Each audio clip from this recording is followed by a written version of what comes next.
Be right there, everybody. Don't forget to hit that like. Get ready. Come on. Hit that like. Let people know we're live. All right. I'll be right there.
All right, okay. Keep it outside. It's All right, there we go. Now I'm working.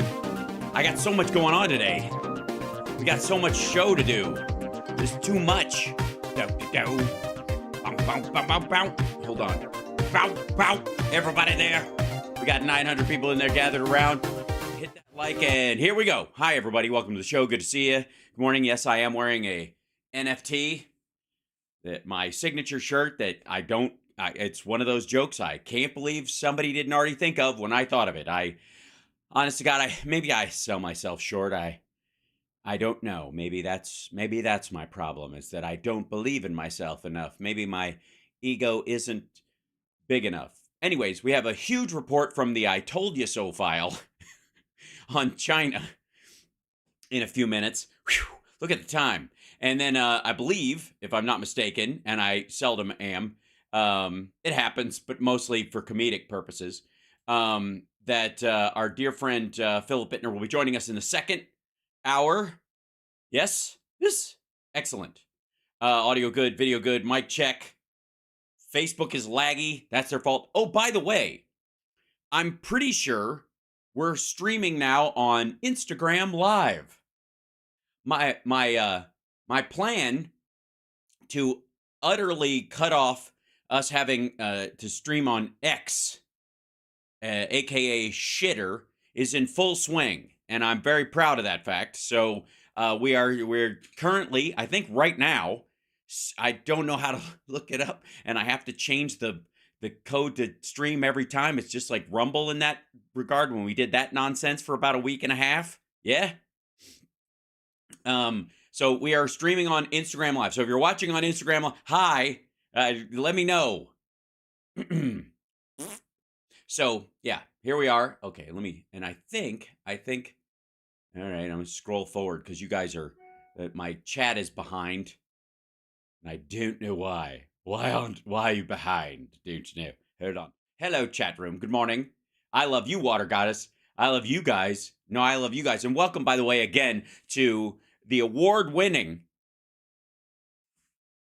Hal Sparks Megaworldwide morning show. Now, technically, I guess we won for the afternoon show, but because that's where I go long form and deal with the clips and that kind of stuff. But at the same time, I think the morning show has value, And if it's not your swing, we'll be on in the afternoons. Except tomorrow, no show. But that's because it's a travel day. But everything back to normal or abnormal after that. We're cool. And we'll have a real, actual radio show on Saturday. So, yeah. I'm going to try and have my goal, even with Sexy Liberal happening, to not have a best of in the entire year on the radio show. Now, I think we had 2 last year, which is better than anyone else's record. God, that's America. But I think I can manage it this year, thanks to our Patreon folks helping us build a better road rig. Because that's really going to be the challenge. January 20th, Sexy Liberal in San Francisco. If you're in the San Francisco area, or if you're psychologically very feeling San Francisco, I think we're live. Are we? Some Steph heads. Are we live streaming this one too? I'm so confused on which ones are being live streams and which ones aren't. Because this is what happens when you get too much information about a show. Because you get both arguments and both possibilities, and you don't know which one was settled. Yeah? Did I see Bela Fleck interview on Rick Beato's channel? I have not, Robert, but please send me a link via Threads. That would be lovely, because I would love to see it. So, chat room, hi. How you doing? Good to see you. Hello. Hey, it's your birthday on the 20th? Well, I'll try and remember the Rook one. Does the Rook really win? Yeah. I guess. I mean, we're really usually talking about a coordination of what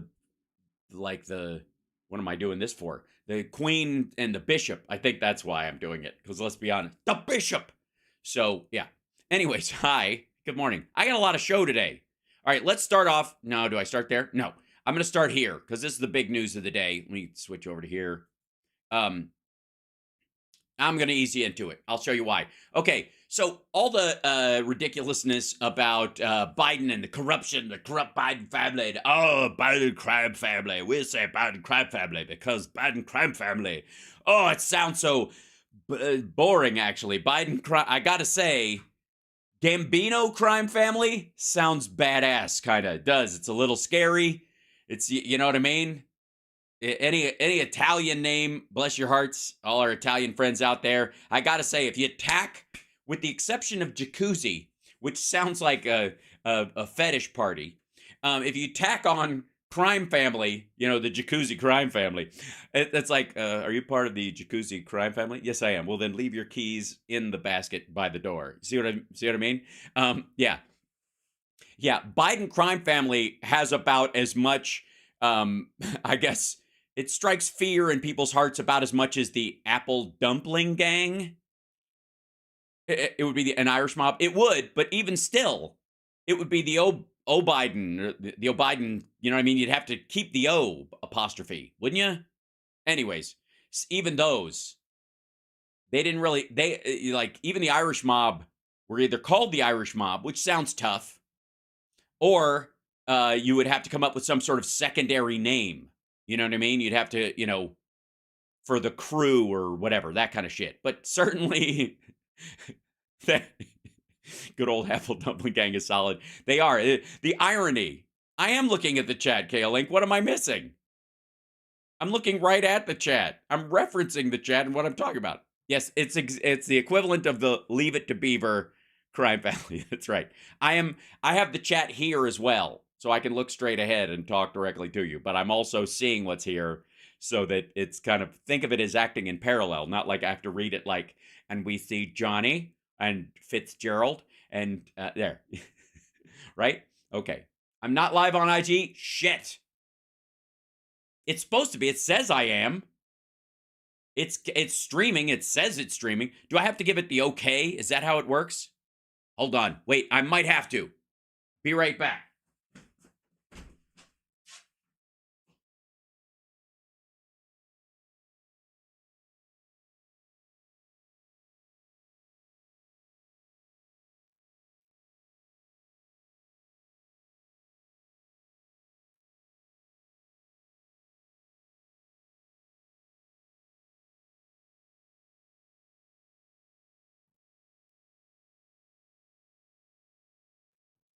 It's happening. I think it's actually now now I might be live on IG. I don't know if it'll show up. It's not going to show up in my chat in here, so I'm going to have to find another way to make sure I can see the IG chat in this.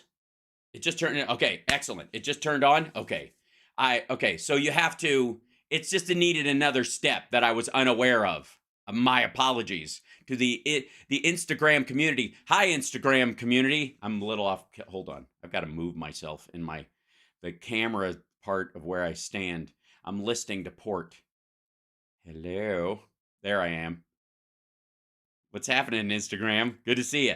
So, where do we start? I'm gonna start back over. Okay, now, you know how where were we? Oh yes, the Biden crime family and how it sounds like about as dangerous as a Scooby-Doo villain. Whereas even Trump crime family sounds dumb. You know what I mean? That's how you can tell somebody's a puppet on a string, I guess. But I will say it sounds a little better than the Biden crime family. So I like, because it's like the dude of Biden is it's just a word that doesn't lend itself well to this kind of, you know, criminal, I guess, euphonics. Yeah. You know, does it sound appropriate in the setting? Does it have a certain level of euphony? Oh, that works really well. Again, Gambino crime family has a euphony that works.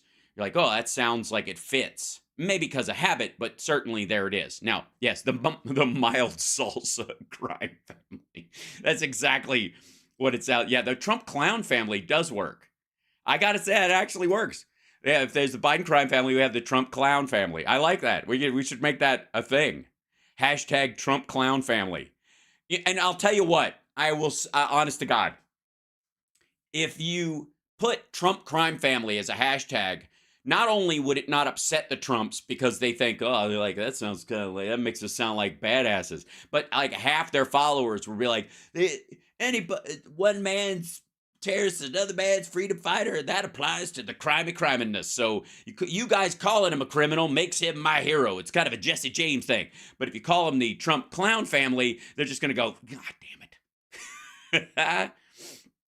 I just flipped the switch on Restream, or I'll check it from now on during my video. No, the on Instagram on Restream, I don't want it on there. It has to go out a separate way. Although it might, does it show up there? Maybe it'll double down or something.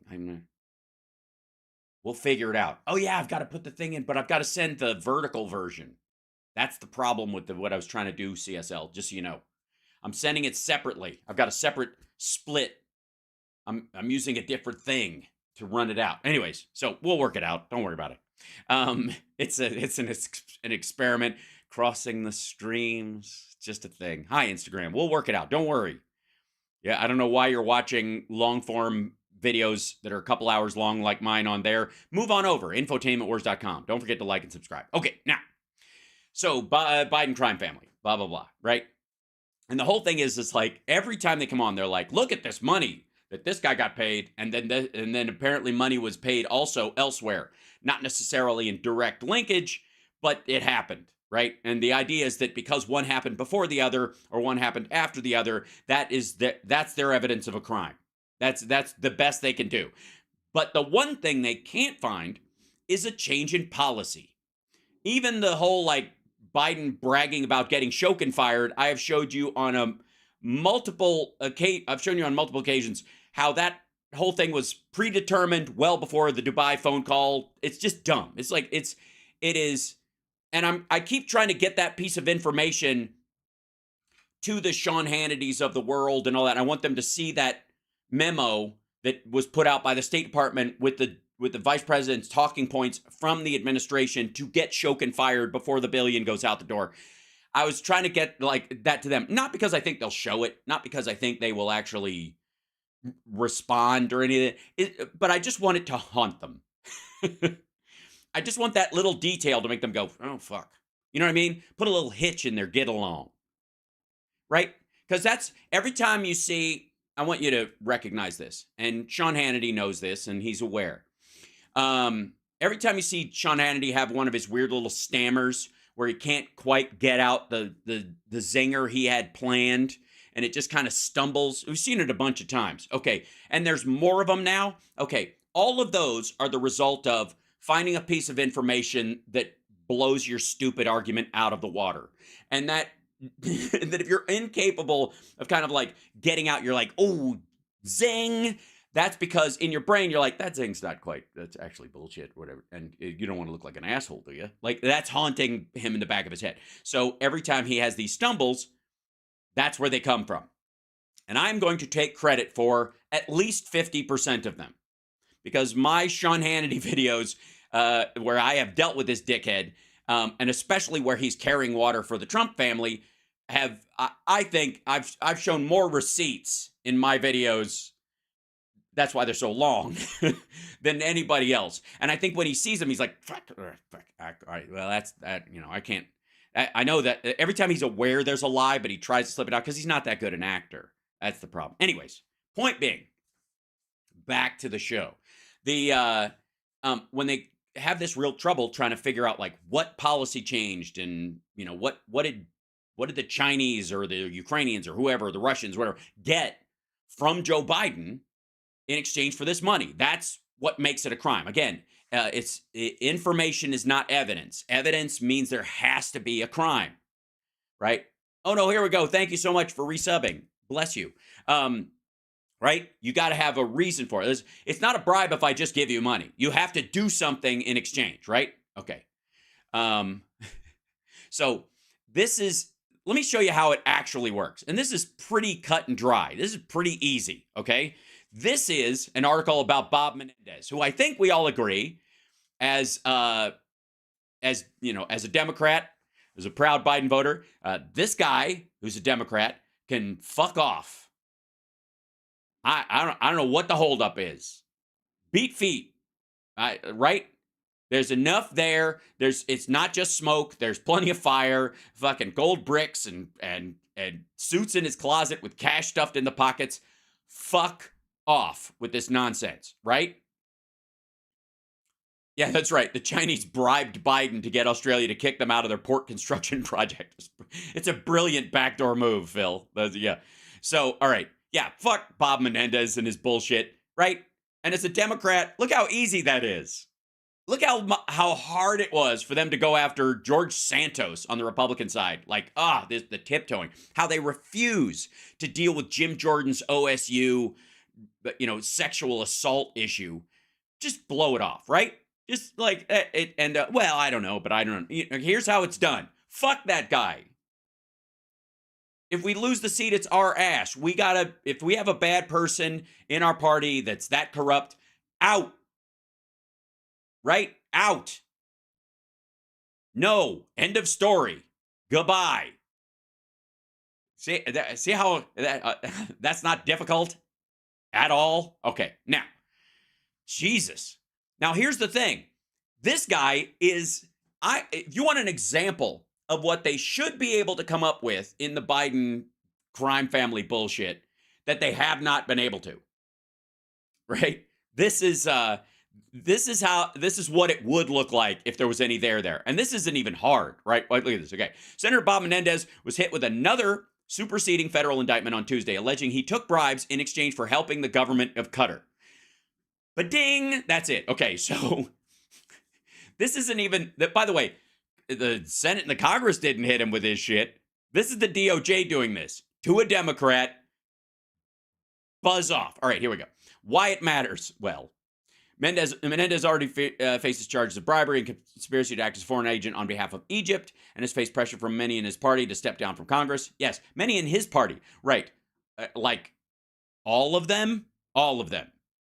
I'm dead serious. All of them. I don't know anybody who, when they ask him, should Menendez stay? They're like, at the best, they're like, we got to let the thing play out because that's the rules. Like, that's the best you can get. But none of them are like, after it plays out, he's going to have to go. Like, they're all that way. Okay. Menendez has pleaded not guilty to charges in the first two indictments, as you do. Senator's lawyer, Adam Fee, said, the government's new allegations stink of desperation. Why would the democratically run government of the United States and Joe Biden be desperate to broom a Democratic senator when we have a 51-49 majority in the Senate? Are you out of your fucking mind? Desperation, the act of desperation would be to keep this fucker in. So, all right. Driving the news in a 50-page indictment. That's, Filed Tuesday, prosecutors allege that he accepted cash and gold bars from a New Jersey real estate developer, Fred Daibes. Two on Insta Vertical, as well as your name in the comment, not too shabby for. Oh, good. Oh, nice. Okay. So here we go. Company tied to the Qatari government. Menendez made public statements supporting the government of Qatar, which he first sent to Daibes so that he could share them with a Qatari investor.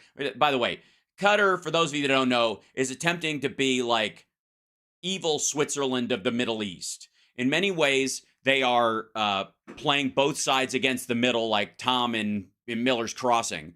But at the same time, they are sort of jockeying for when the UAE fails to get the backing of, with its backing the Saudi Arabia, like the Saudi royal family, that if that collapses because they live on oil revenues and that ever goes away, Qatar as a port country can actually still make a lot of money on that prospect. And they're such a small country, it's enough. They don't need giant oil revenues to keep them afloat in that regard. They still have them, and they're providing natural gas to Europe and that kind of stuff. So they've got that.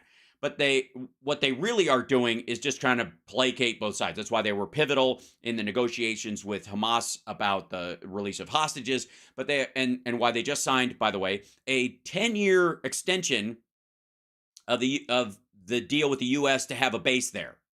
Yeah, we have we have a big military base there, and Qatar just signed a new contract or a new treaty, whatever agreement for our base to stay there for another decade. And I mean, it's 2024. I don't know when maybe it was signed in an off year, but yeah, we're there for another decade. That's settled. That's not even a question, right? There's like maybe they might kick us out. All that that conversation you hear every so often, you're not going to hear it for a decade, right? So there you go. Yeah, and at the same time, Qatar is also home to Hamas's leadership. They live there. They're billionaires. They house all their money there, and they also coordinate their attack schemes with Iran in Qatar. That's they also allow them to kind of use a base. This is going to be kind of fucked up. Yeah. So there's a lot going on there. We'll talk about that at some point. I'm gonna have to break down like the different Iranian like resistance groups and that kind of stuff, even within the country, versus the kind of militias that they've coordinated with outside their country. The Iranian government, it seems, has a better relationship with militaries in like Syria and Hezbollah and Hamas and and the Houthis, for example, than they do with the actual populace of their own country at this point. Yeah. Yes, Qatar has kicked out most of the Hamas leadership. That was also part and parcel to this 10-year deal. Because, yeah. So, and that has a lot to do with shipping lanes and the like. But we'll get to that as well. Now, here's the thing. Menendez. After receiving one such press release and attending a private event hosted by the Qatar government with Menendez, Daibez sent Menendez screenshots of wristwatches valued between $9,990 and $23, asking, how about one of these? Which, by the way, is one of the watches like the one that Alex Jones was wearing yesterday. The Houthis are a CIA construct. Get the fuck out of here.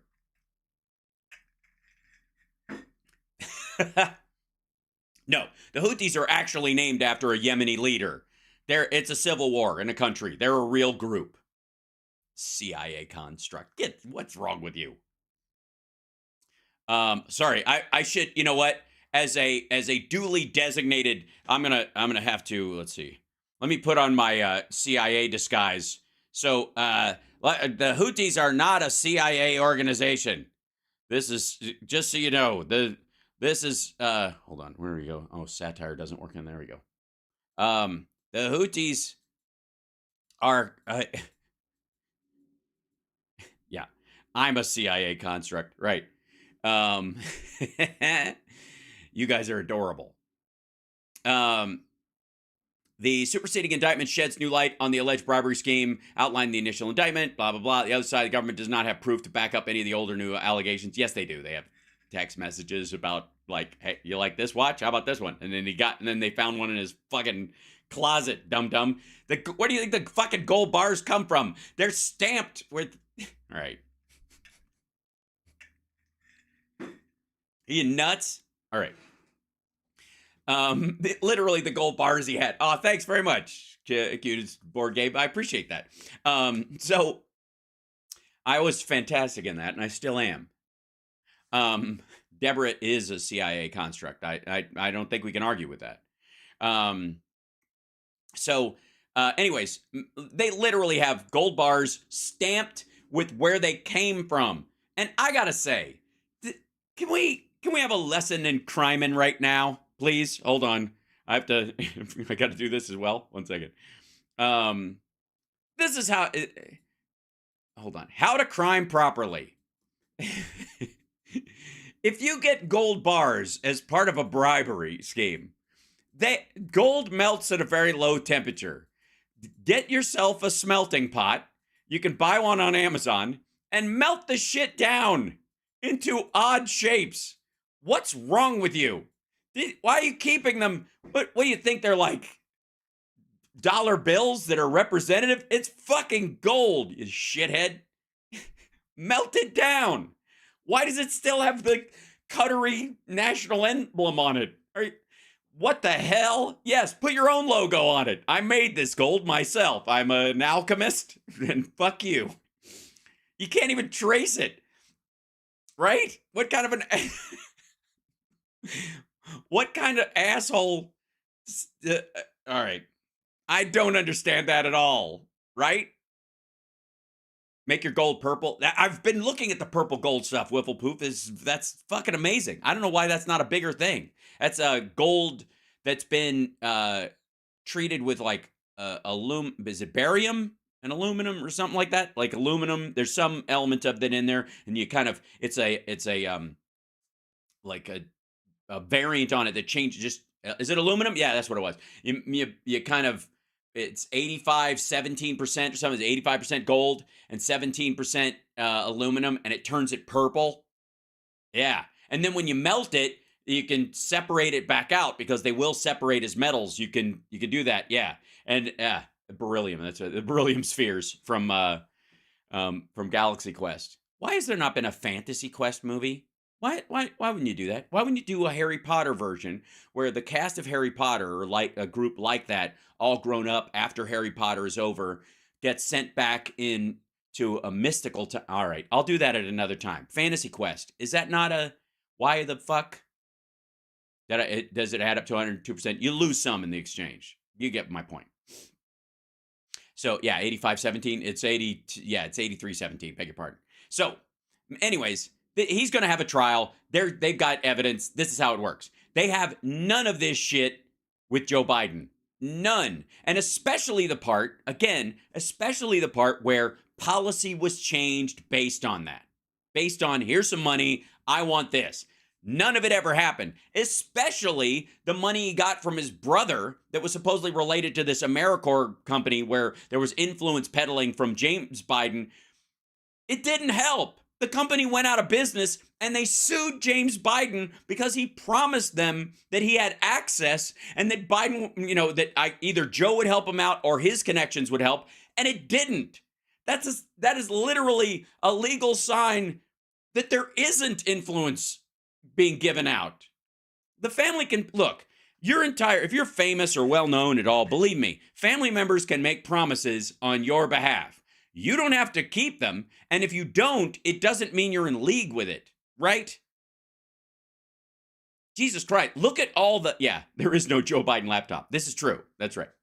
I guarantee there is no Joe Biden laptop. There is a Peloton, though. So I don't know if the computer there has been checked. Has anybody thought that maybe we should look into that? Hard to say, right? All right. Yes, Epic Times is totally a right-wing publication. Yes, they are. Epic Times is definitely right-wing. I think it's like Falun Gong members that started it. They do have a anti-China slant. So it's one of the areas where they have broken clock moments about China occasionally. But even then, they use the whole like China creep aspect of it to attack the U.S. government. Yeah, the Moonies, right? But they also like there's Falun Gong reporters or people who were in Falun Gong who deal with it. And that's another story for another time. Now, big news story of the day. There was a bombing in Iran. Local bombing. Mossad is not behind it. Insofar as we know, it doesn't make any sense that they would be. This was at a funeral gathering for Qasem Soleimani, the dude who was that Trump assassinated in Iraq on his way to the airport. And remember, the Iranians have been like, "Oh, we're going to show you" ever since. And by the way, the killing of Soleimani and the linkage of the giving of the Golan Heights, recognizing the Golan Heights for Israel and that kind of stuff is one of the ratchet points where Hamas and these other groups went, okay, apparently America's taking the bit out of Israel's mouth and they're just going to let them kill us. It's just a matter of time. So we need to start planning for, their total destruction and coordinate it with Hezbollah and Houthis and Iran. And we're going to all come together, right, guys? And the Iranians were like, oh, totally. Knock yourself the fuck out. And Hamas, I guess, either bought it or believed they could do it on their own. It's one of the reasons why the plan that the Israelis saw looked too big for their britches was because they were going to hit 60 points in the barrier around Gaza, right? All that nonsense. And you're like, they don't even have the capacity to do that. And indeed, they did not. They hit somewhere between 3 and 6. Right. Nobody wants war with terrorists. This is true. Yeah. Or, I guess there are large nation states that want it for its destabilizing factor, but it's not. the idea of war as a corporate interest is all but dead. Even with the U.S. spending on, the U.S. has the biggest military in the world, 6 times bigger than all the other world militaries combined, all that kind of shit, except China because they count every fishing boat and that kind of shit. It doesn't matter. The point is that all those companies, the amount of money that they make on defense and all that kind of stuff is dwarfed by the consumer goods return, period. End of story. It didn't used to be that way, but it is now. It has been since, you could argue, the late 80s. That's just the reality. Look at, again, we have the military in the United States. We're talking about close to $1 trillion, as a 3-year contract for the military. And that's including all soldiers' pay and all that kind of stuff. It's not just for buying gear. Meanwhile, the U.S. has a $26 trillion economy. Where the fuck do you think the other 25 come from? Consumer goods. That's where the real riches are. And war in and of itself really fucks up your yacht, as a bunch of these like hedonistic Russians are finding out the hard way. So, again, did it used to be that way? No. But that was, of course, because democracy is an experiment that's only been around for a couple hundred years. Now, more than 100 people, and this has been going up. This morning when I looked at it, it was like 80, and it said 100, were killed on Wednesday. 2 explosions, looks like IEDs, where along this procession of people who were going there to pay tribute to Qasem Soleimani, who, by the way, is the guy who kind of came up with the plan to coordinate Hezbollah, Hamas, and the Houthis, and some of the Syrian groups and the Syrian regime together as sort of satellite states of Iranian power in the Middle East in their bid to compete with Saudi Arabia. That was his. He implemented this and did all the coordination, and it's been partly why there's a generalized belief that Iran has slowly taken over Iraq in the last little bit, because the democracy there it makes it easy for them to start, kind of creeping into the picture using, with religious and military sympathizers, right? So this dude created that mess, right? And that's the goal. The idea is that he's going to fight against the Saudis are going to transition out of oil, and that means the Mideast has to become like Egypt and the pyramids. It has to be welcoming to the rest of the world, or it falls apart. Egypt's entire economy is held aloft largely by 2 things: ports and tourism. And after the age of oil, that's the future of the entire Middle East. And the Saudis are kind of waking up to that fact because they're cash broke and they're kind of fucked. And so they're building, they want Dubai to be the new Hong Kong, that kind of shit.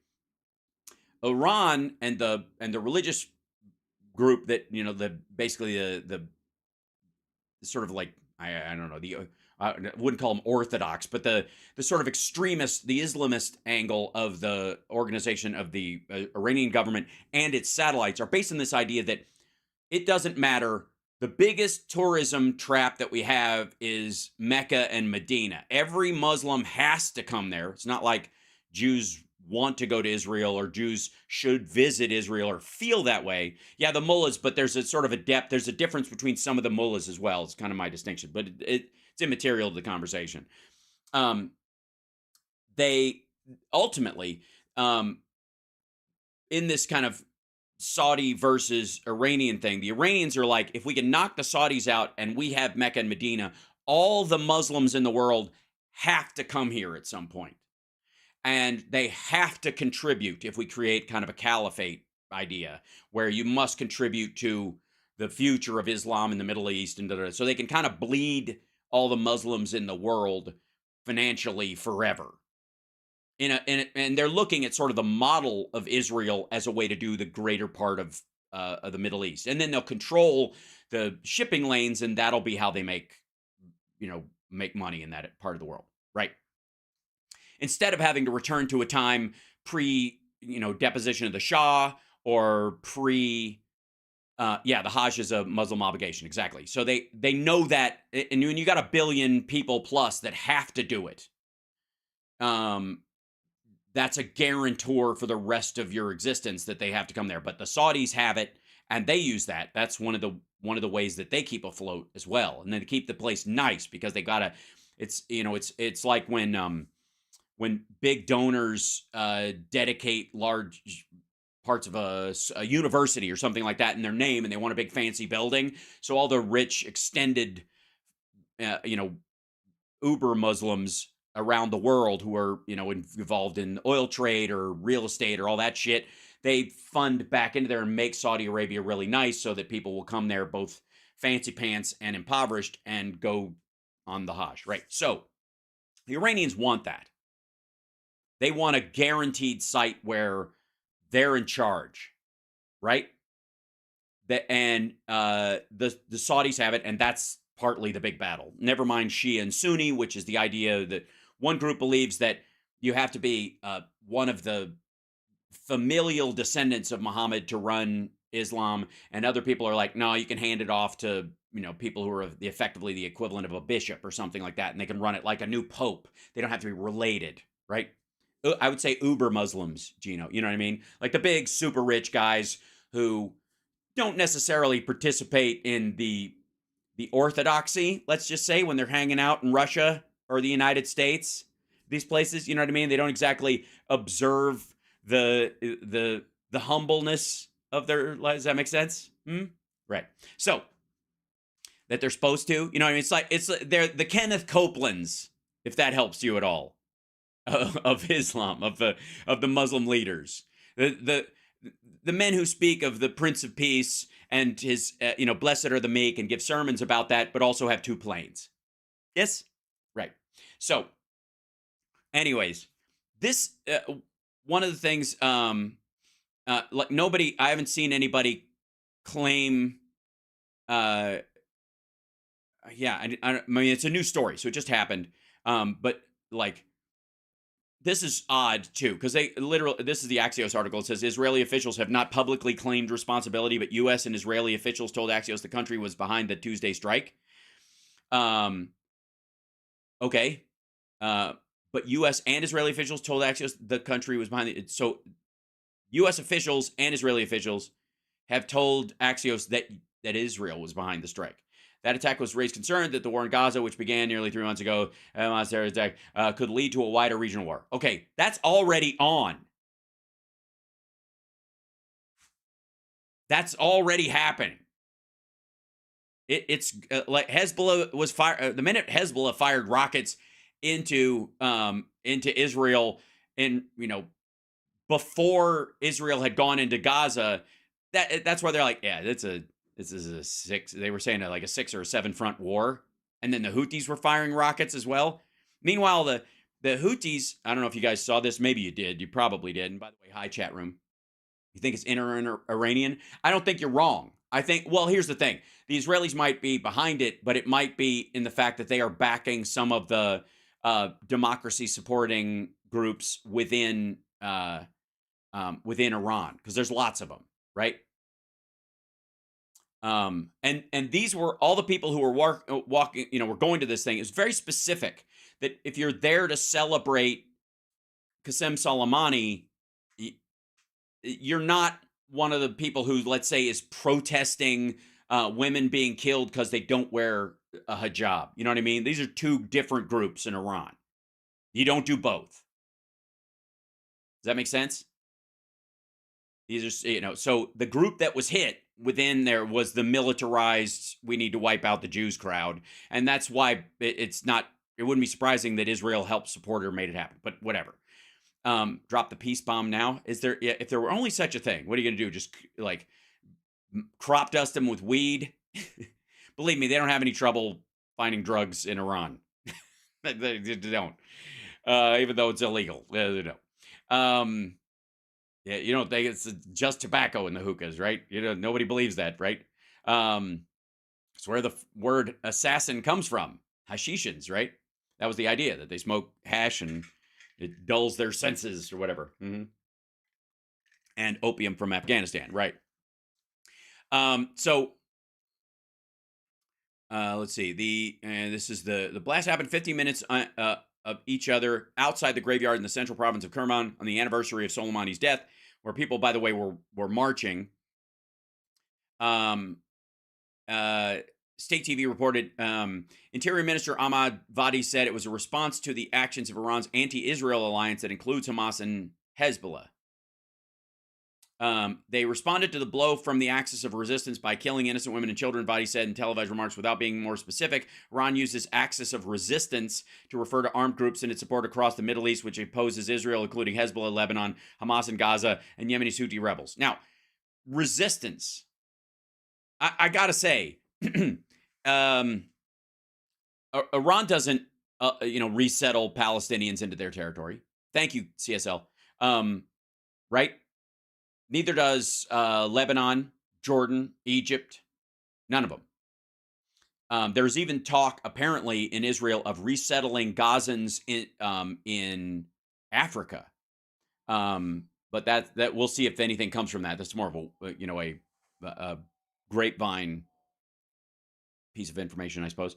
But the idea that they're resisting against Israel in this particular, the entire time it exists, is no longer resistance. The British divided up the land. They got it. You wanted all of it. You tried to take it. You lost, and then you've been just fighting ever since. Whatever. Right.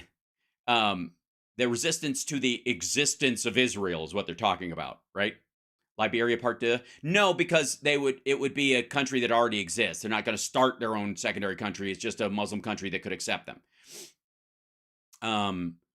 I will say there is a chance that there'll be this might be, I would say this sounds like a PR move to go, well, how about you settle you in Congo, for example, so that they can have plenty of video of Palestinians going, we don't want to be with black people, right?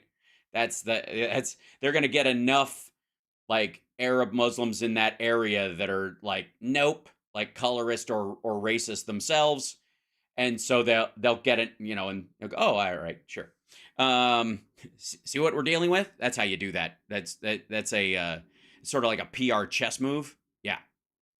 So anyways, this is, and I don't know, again, this would require Iranians in the country to do it because there's it's not like there are paramilitary groups of Israelis in there. So that's the part that's scary for the Iranian regime in this particular instance.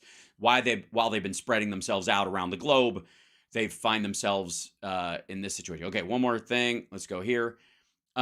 This is in our, real quick. Yeah, I got like 2 minutes. So I got to bring Phil in here in a second. But this is, I'm going to show you something. And then I've got a little bit more of what I would call a told you so report coming in terms of, let me bring him up so I have him in here. There we go. And I'll turn this on. So he's waiting in the wings. We'll get him in just 1 second. Looking fantastic. This is day before yesterday. Xi Jinping gave a speech about the Chinese economy, and it was amazing in that it's the first time he's admitted they're in trouble. If he's admitting they're in trouble, this goes to sort of what Phil and I talk about sometimes in terms of, Russian leaders. If he's got the sniffles, he's got cancer. If he's got cancer, he's been dead for 6 months already, right? If they say he's dead, they tried to clone him and failed, and he's been cremated along with his clone, right? It has to be so much worse before they even admit to the slightest problem, and that's a huge one. And this has a lot to do with the fact that China put out, brilliant move, by the way, new rules on how you can make money playing or buying and selling stuff inside video games, because they're trying to socially manipulate the youth of the country to get them back to work, because they're all quote unquote lying flat was the phrase, right? Lying flat. I've told you guys before that's like, why would you be in the rat race? Fuck it, right? The lying flat thing. Well, check this out. Hold on, let me see if I can find this. Yeah, there you go. It's literally showing up in articles about the economy. China's innovators are lying flat. Primavera's Who says sector needs protection from arbitrary prosecution. Who says China may deal with property crisis for a few more years. They just gave the fuck up. So, and then I've got stuff about the Russian economy that is very similar. But let me show you this. Yeah, one last thing, and then let me bring in Phil in a second. I got to switch over to studio mode and go back over here, and I got to do a little copy and paste business because I do this all myself. There we go. And oops, and go to here. There you go. And he should pop in right there. And ladies and gentlemen, I present to you, if I may, there he is. Philip Ittner, live from Kiev. How are you, my friend? Hold on, I got to turn the audio on. There you Good. go. I hear you. There he is. Sounds good. Good, good. Can you hear me? I can indeed, sir. How are you, first of Great. all? Okay. Not a lot of Mm-hmm. sleep in the last week, but Right. yeah, okay. Mm-hmm. In addition to being jet lagged, Right. we got hit on the 29th for hours, for about Yeah. 5 hours. We were under continued attack, and then yesterday Mm-hmm. on the 2nd, surprisingly, I was anticipating on the 1st, but that might have been, maybe a psychological warfare tactic to kind of have you Right. on tenterhooks on the New Year's Eve into the 1st, which is what happened last year. Mm-hmm. That's when we were attacked last year. But to have us waiting until yesterday, the 2nd, and Mm-hmm. then give us a major shellacking. I Right. mean, just we got hit. A lot of missiles came our way, Right. and a lot of air defense. The people killed, buildings, damage from debris, and a couple of successful strikes. Mm-hmm. Um, but generally, air defense held, which is good. Yeah. I shudder. I shudder to think, considering the damage we got, had our air defense not as been as strong as it was here in Kiev, Mm-hmm. um, the death rate would have been, I mean, awful, terrible. Yes. So it's good that our defense is held, uh, but because it would have been a massive loss of life. I mean, it would have been potentially hundreds of people killed, Mm-hmm. if not, in certain circumstances, it could have been thousands, or 4 digits, whatever. I don't know. Mm-hmm. I shudder to Yes. think. I don't want to Right. entertain. I don't want to entertain that. But regardless, I mean, I say I don't want to entertain it. I don't want to. I don't want to put a number because who knows. Um, but it would have been awful. It would have been absolutely terrible. So thank Right. God for air defense. I did not hear a Patriot missile launch on either to the 29th or the 30th. Doesn't mean that they weren't here. Doesn't mean that they weren't used. Just means Mm-hmm. I didn't hear it. The section of the city where I live, we got some debris fell down near us, near me, in a couple of different directions, but the bulk of the attack was south of me, in the city along the river. Right. Um, so I cannot comment categorically as to whether or not a Patriot was used. Something's up, though. Something is definitely up with the air war. I mean, big time. Um, uh, Mm-hmm. whether it's the violation of Russian airspace, or getting over the DPR and shooting off a couple of cruise missiles that took out the amphibious landing vessel. Mm-hmm. Them feeling that they had the capacity to go into enemy airspace to launch those cruise missiles, which then subsequently took out the ship. That's a big deal. Yeah. The fact that there have been numerous reports of different Russian aircraft being shot out of the sky. There's even a claim out of certain sectors that it was a Patriot missile system that was used to do that. To my knowledge, unless the 2 systems promised by Germany are already here, which is entirely possible, Right. there's only the one American system here, with a stockpile of missiles from a number of different countries. Mm-hmm. So if the U.S. Patriot system that was sent here was not used either on the 29th or the 30th, or I'm sorry, the 2nd, Mm-hmm. yesterday, here in Kiev, is it possible that it was moved? Is it possible it was moved to the front lines for some sort of objective when it comes to Russian air power. I don't know. Right. And they've got other But stuff covering the long distance stuff from exactly. But right. I don't. I think they may have gotten a rude awakening, and they either the two German Patriot batteries, which if they're not here already, should be here imminently.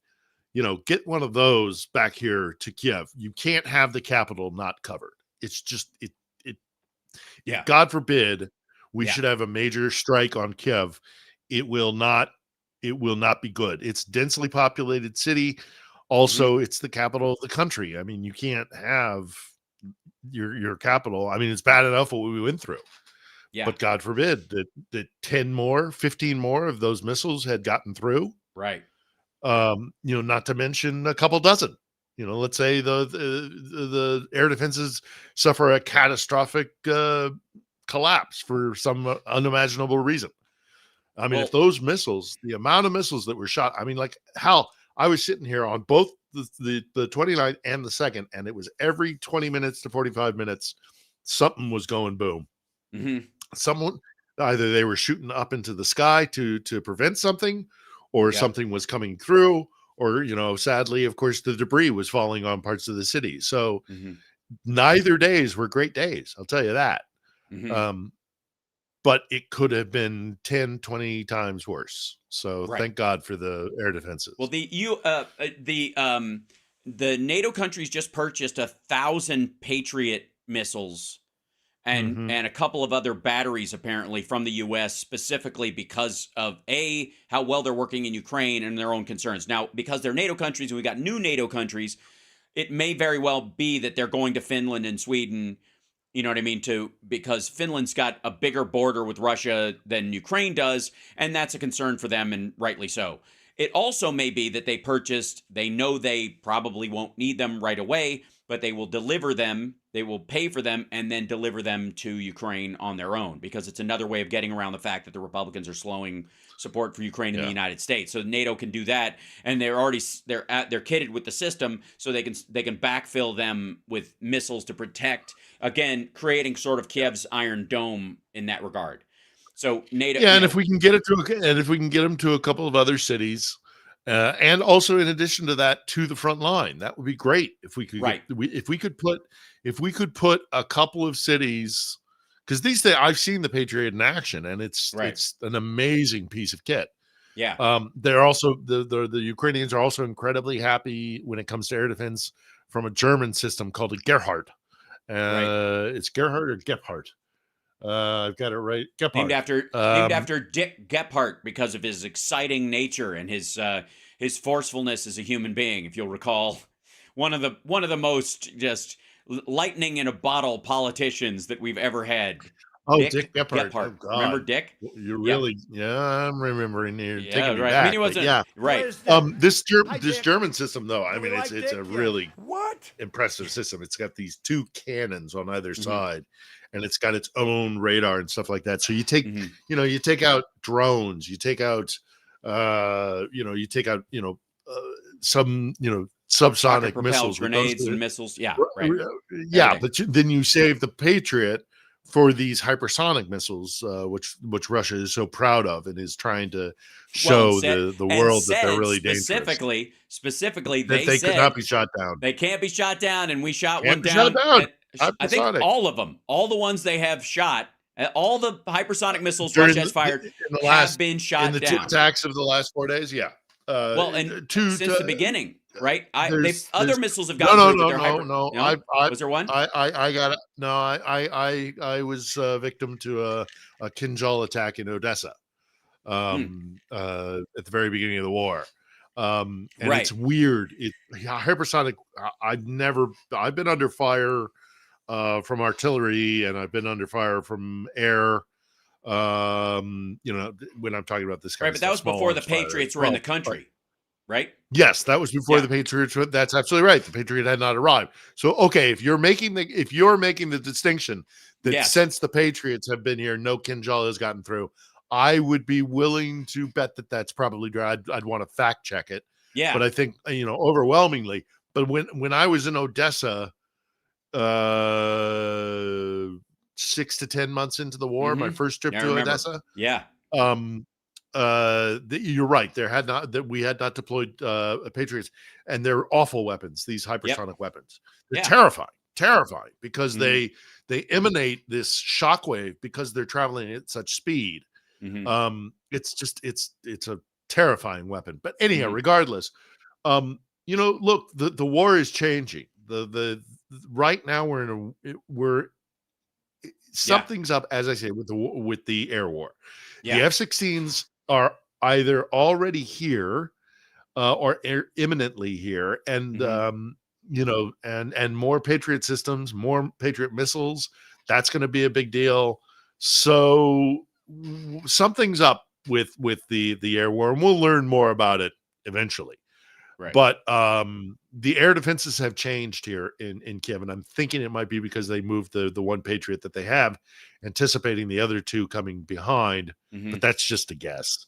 I don't know why Patriots were not used, to my knowledge, on the 29th or the 30th. And I got buddies around the city who I've been in contact with, some of whom live in high-rise buildings, and they said, no, we didn't see. It's a very distinctive weapon. Sure. When they use the Patriot, it's very distinctive. You can tell and it sounds different too. So I don't know.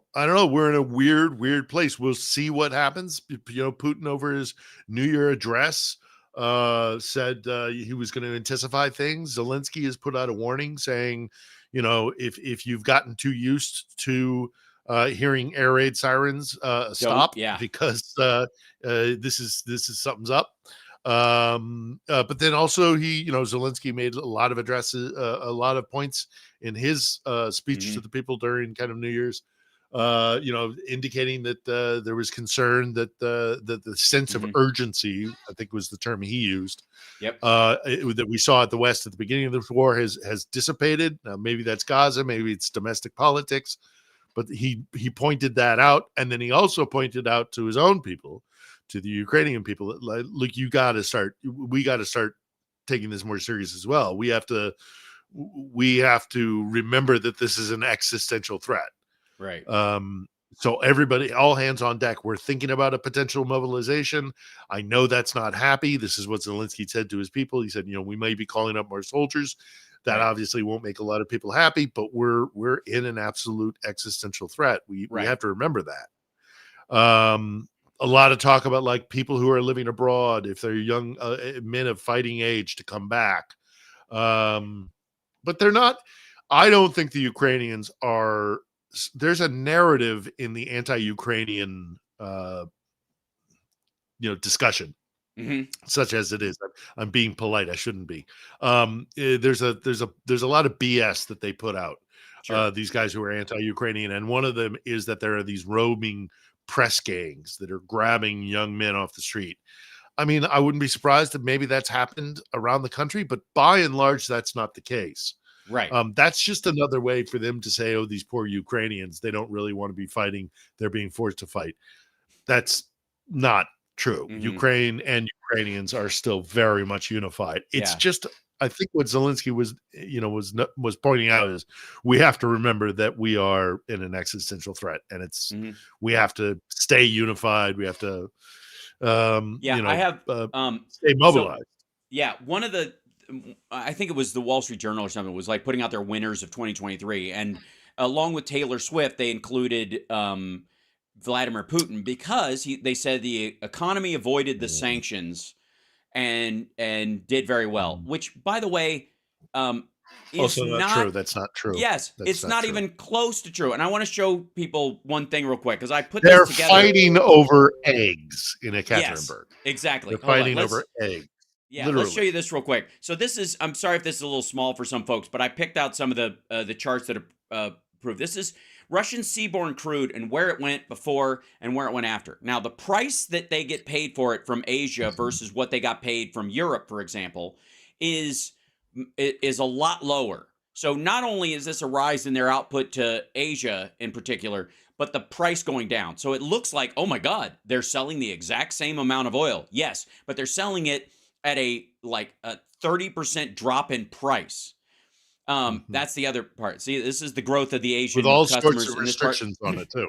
Oh, All totally. sorts of, like, you And can only buy if Russia sells to India, the rupees cannot leave India. They have to be right, sold. The rupees have to stay within the Indian economy, right, which is a very little benefit to Russia. right, which has killed the ruble as an international currency because it's useless everywhere else. Again, nobody wants You saw rubles the as BRICS. You saw the yeah. BRICS today, right? Yeah, yeah, No, yeah. no, but I Who just they know get? Who this. they get? They Was added this somebody. this was today, wasn't it? Yeah, they got Egypt, Ethiopia, Iran, Saudi Arabia, and the Correct. UAE. Right. You know, Oh, that's the BRICS okay, Plus. great. Those guys have already been in it, except Yeah, yeah, for yeah, just yeah, yeah. yeah, But it's ceremonially today. right. They had some sort of summit somewhere. I want to say, where Which was it? again, I've imagine got it up here if you somewhere. will, all of those Johannesburg. countries. Oh no, but that was well. Yeah. The United Sorry, go States, ahead. the United States, Canada and Mexico, and the European Union and England now because it's going back to the pound. Still accepts euros or whatever, but we don't have a unified currency. Like they've been talking. Remember the Amero, all that bullshit that the right wing was pushing, that the U.S. is going to drop the U.S. dollar for the Amero, and it's going to be Canadian dollars and Mexican dollars pesos mixed together, and because it's so desperate for it's like it turned. I mean, it was nonsense. It's fucking bullshit. Hmm. But the idea, like, we could actually do that. You could actually argue that Mexico, Canada, and America could. I would argue the U.S. could actually say, "Hey, dollarize your economies, and we'll make it worth your while." And both of those countries would go, "Okay." There's a case to be made. It won't happen, but it still could. But there's Didn't a have reason to. why. Yeah, right. There's the U.S. dollar and the euro and the pound and the Canadian dollar and the peso, right? And we get along.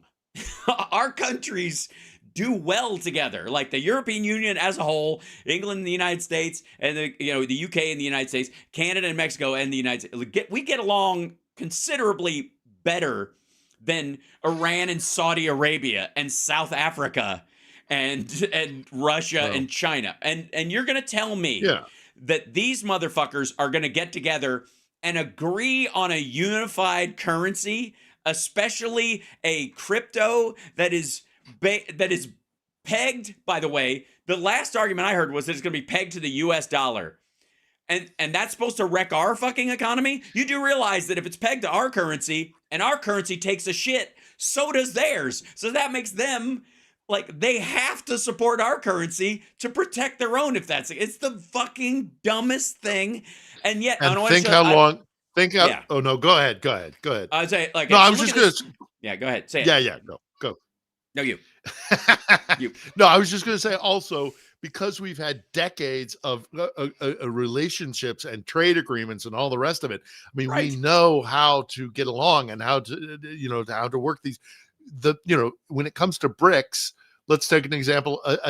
What is going to be the tariff, or what is going to be the export import cost of a date from the UAE sold to China or sold to South Right. Africa? I mean, all of these Yeah. institutions are going to have to regulate their They're starting trade. from scratch. It's going, yeah, and And they're starting from and scratch. they and dates from the UAE have a cultural significance to them, just like garlic in Italy. And this is fascinating to me. Most of the garlic you get in the world right now is not only from China, but if you buy chopped garlic or already minced garlic, not fresh garlic that you have to peel yourself, if it's been peeled, the vast majority of it comes from China, and it's done with slave labor. It's Uyghur slave labor. That they have locked down the garlic market. The Chinese have, and they would do the same thing with dates and the like. They've done a similar thing with Sure, dates so they through all. the Southeast But Asia. as a someone who grew up going to the Gilroy Garlic Festival, sir, I take Mhm. umbrage at your claims. They're probably true, but I still take umbrage. No, the fresh And garlic. That's because if it's fresh all the fresh garlic, garlic. Yeah. that's what I'm talking Have you ever about. been to that? Oh, folks, No, if I you have ever get not. a chance to go to the Gilroy Garlic Festival, do it. Where is it? Yeah, no, I get your point. In Gilroy, California, just All a right. couple of hours north, I don't know. up There's in the multiple Central Valley. Gilroys, I'm sure. No, I've not. I've not been to Anyhow, that. I'm But kidding. I'm trying to make a funny and I'm failing telling. miserably. But I do. Yeah. But And Tobias in our chat is like, do not buy Chinese garlic. Yes, don't. It's cheaper Yeah, than everywhere buy else local. because of slave labor. Now the Saudis Yeah. do more business with the United States than the Chinese do, and they don't have the same limitations on it, so they have steered clear of using slave labor for everything except construction in Dubai because that's on their territory. They Yes. don't export it anywhere else. So they take away passports from Indian construction workers and make them work as slaves effectively, and then they'll sell their contract to like an African warlord afterwards, and it's fucked up. But they do it internally Mhm. in the country for their own shit. And it's very specific because they don't have the volume of people the way China did, anyways. So the idea that China taking over just talk about dates as an export, a Middle Eastern export of dates versus medjool dates being what they are from, and again, when I went to Dubai, So the now you have happiest, this group. Now you have yes, this group. and they're going to You've got get the along. UAE, and ostensibly they're supposed to get along with Brazil. That's a better example. So Yes. the UAE is going to send a date. It's going to put it on a ship, and it's Mhm. going to send it all the way over to Brazil because they have this special relationship in the BRICS, They and they'll so have do. worked out this agreement that this is how much we're going to scale. This is how much we're taking Mhm. off of your date. This is how much. All trade agreements, just trade agreement 101. Right.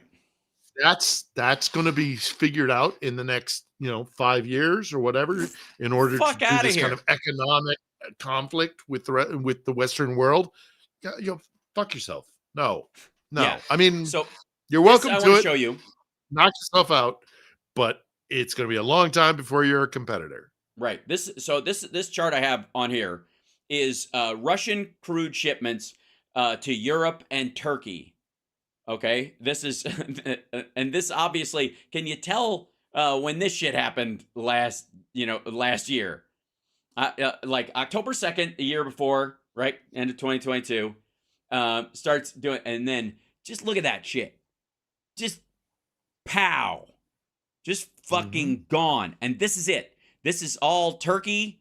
Turkey's buying, as much as they fucking can, but their economy isn't worth shit. They're literally getting the oil not for a financial exchange, but for security guarantees. So they're blocking ships and doing stuff like that. So they're getting shipments of it, but they're not sending anything financially the other direction. Not on the level that Europe would, certainly not. So that money is just fucking gone. And this blue Gone. thing, the blue thing right here, that's just the Black Sea. We don't know where the fuck it's going. It's going into the Black Sea, but we don't know where it goes after that. And that's all the kind of below the table shit that's still existing. Mm-hmm. Right? No, look, I have anecdotal, stories from my friends who are Russian. Right. Most of them have left, but they're still in contact with their families back home, and it is not a rosy picture. And they're battening down the hatches. So They're anticipating 2024 is going to be really rough. Yeah, 2022, 2023. This is export receipts for Russia 2022. This is 2023. This is the whole year right here. This is what it looked like. This is their whole, you can see the beginning of it over here. This is what it looked like going at these months. And then this is what it looks like now. That's exports. That's the shit they sell to the rest of the world, including arms, which is their primary sales point. But since they're either using their shit killing Ukrainians and Africans, they don't have a lot extra to sell, and they're taking in more than they're importing. Right? Okay, so next up, Russian diesel. This is another big one. So this is like, look at the black part. That was the UK and the EU. There we go, right? This is their selling it kind of randomly. Middle East, South Africa. I love the little blue one, which is just others. They have no fucking idea. Large chunks of it to Africa. You know what pays for a good portion of the shit they send to Africa? Besides, human trafficking and slavery and awfulness from the warlords that they're selling to specifically to buy their way into conflicts. UN dollars.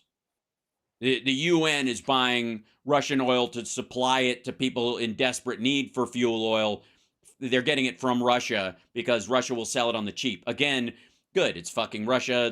They don't get premium dollars for it. It helps those people at the same time while it's cutting their revenues in half.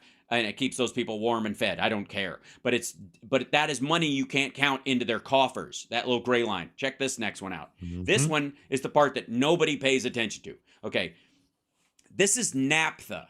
Okay. Naphtha is the stuff that comes from petroleum production that you make plastic from. And it should come as no surprise that the blue part, that's Asia, mainly China. So China, right? Big, that's the big thing. China buys all the naphtha they can get their hands on because they make everything that's plastic in the world. That's what they've been doing. Look at the rest of this. Forever and ever and ever. That's where most of it goes, right? There's a little bit, look at the little green for South Africa. Blue is other, whatever the fuck that means. Europe, there's a little bit of it down here. A couple of ticks up, but nothing major. 800 barrels a day is the top of this. It's steadying out at around a little over 600, below that average. It used to be far higher. Never mind that fact. But look at this little blue thing right here. There's a big jolt right here where they bought a bunch of it. But they're sitting on it because the next month, look at that. That little jag right there, that's terrible. There's been a bunch of these over the last year. Most of the time it stays in this zone over history. There's a bunch of these little things. That's because China is not producing shit anymore and people are not buying it. And that plastic, that root plastic is not necessary. So they'll stockpile it for other shit for their own populace. And that's why they buy big chunks of it, because that's government spending. That's so they can make a bunch of casings for like surveillance cameras, or they make the front gear plate cover on a truck for, doing infrastructure shit or whatever. That's what that's for. But they just stockpile it. That's the real sales figure part of it. That's awful. And that's and again, and on this last note, I want to present what I would consider the award for the biggest asshole. Well, there's two. This first place goes to this one right here about the price and the value of oil right now. Oil limps into 2024 as OPEC, war failed to prevent drop. Do you know what kind of an asshole you have to be to say war should prevent the drop?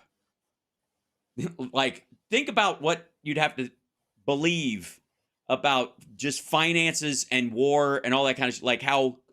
What a fucking reptile emotionally you would have to be to write a sentence like that. That's the fucking title of that shit. And by the way, this whole article, if you bother to read it, is all about we're in the age of the death of oil because of renewables and electric vehicles. That is 100% where this is going. And the Middle East is on fire because of that part. Here's number 2, and then we'll move on to the next step. And this one, this I gotta say, there's a reason why it gets number 2. I was looking for this day before yesterday, day before, whatever, about fucking RFK Jr. As part of his campaign, has a sweepstakes to win a day of falconry with him to benefit his gift, as a man of the people. And I was looking for this actual one because he does this. He used to do it for charity, which is like such a rich dude asshole thing to do. Like, I'll donate my time and you can spend money to hang out with me and go falconing for this charity. Like, get the fuck out of here. By the way, Jimmy Carter hammering nails on a fucking roof at 90 years old. This asshole ew, mate, why don't you go falconing with me? And then we'll stand in the drawing room playing the grand piano. But anyways, so he gets the number 2 award. That's the end of rant. You gotta be kidding me. Oh my, no, that was real. Ridiculous. And I was looking for it to show to everybody in the chat because I was like, what kind of an asshole? That's just amazing to me. And also, in all seriousness though, but also there was nobody in your team. Who do you surround yourself with? Right. That said, shut you know the what, fuck boss? up. Right. You know what, boss? As much as I'm glad you like the falconry thing. That's nice. Great hobby. Yeah. Great hobby. The wife and I, we came out last weekend. We had a blast. Right. Loads of fun. I'm just thinking maybe the optics. Come off a little elite. Yeah. I mean, let me just put it this way. If Marianne Williamson was my client, and she was offering a crystal reading, I'd say put a pin in that Yep. till Yeah, you later. might want to maybe. Yes. Would there be big Oh, money you're people who'd want passionate to do? about it? Maybe. I would just Maybe. say, it's not the best time. Oh my God. Yeah. Just So, well, 24 is right. going to be an interesting year. Yes, it is. Now, here's a piece of good news, and I'll share this with you, and then and then I want to bring up some stuff about, again, Ukraine getting the 1,000, getting support from the EU about these kind of things. Japan, Yeah, Japan Japan. and the EU. That's right, and the AUKUS And agreement being officially signed with and adding and the Japan to threat it. that and the Russians lost their minds and said, "Oh, we're gonna do something to the Japanese if they send Patriot missiles," and everybody was kind of like, and then they also said to the what was it, the Czechs? Mm-hmm. The Czechs had provided something. Oh, it was the weapon that hit Belgorod, Mm-hmm. and they were like, "We demand that the Czechs come down," and they were like, the Czechs were like, we're good." And I mention these things Right. because it just shows that we're getting to a point where everybody's kind of like, you know what, we're fed up with you, Russia. Yeah. And also we're not scared of you, Right. and you have totally screwed yourself over for who knows how long in the future you are going to be screwed by this terrible decision. And everybody's just kind of, I mean, increasingly dismissive of Russia, which is one of the worst things that Yeah. Well, that it the goes back to the Russians whole like that could happen. the devil Yeah. The convincing you that he doesn't inferiority. exist. Right. Well, it's the inferiority complex that they have, that they say that, they puff their chests about how great Russia is, and all these wonderful things about Russia, and they puff up their chests about how strong they are. Well, as most people who've engaged in like real power Mm-hmm. recognize, if you have to puff up, you're not as powerful as you probably Right. say you are. Yeah. Yeah. I mean, look at Real Trump. I mean, real honest to power God. Yeah. exhibits it. Yeah, real power Yeah. exhibits it. It doesn't walk around and strut. So the Czechs and the Japanese have both kind of said, screw you. The Germans, after the attacks on the 29th, and we haven't had a response from them yet, I have seen that's significant Mm-hmm. since yesterday the 2nd, but the 29th Right. really shook up the Germans.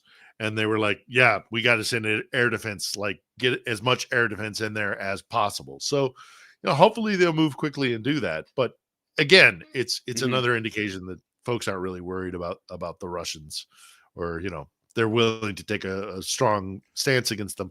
The only problem is we right. got to move this. We got to get it moving. We can't. Well, It's great that we're all starting I'll to give get you an on the same example. page, but I'll give you an let's go. example of like headlines that are the kind The of New thing York that I Times. think. Yeah, well, no, this is different. This is just this is a standardized headline or whatever. But this will give you an idea of why the folks who are for peace, which I think we all are, and wish there was a real peace, not a surrender, which is what most people are calling for when they say this kind of shit, both in I would say Israel, Gaza, and Ukraine, Russia right now. The people who are like ceasefire now, like the weaker side should surrender and just let itself be toppled. In this particular case, in Ukraine, that's interesting.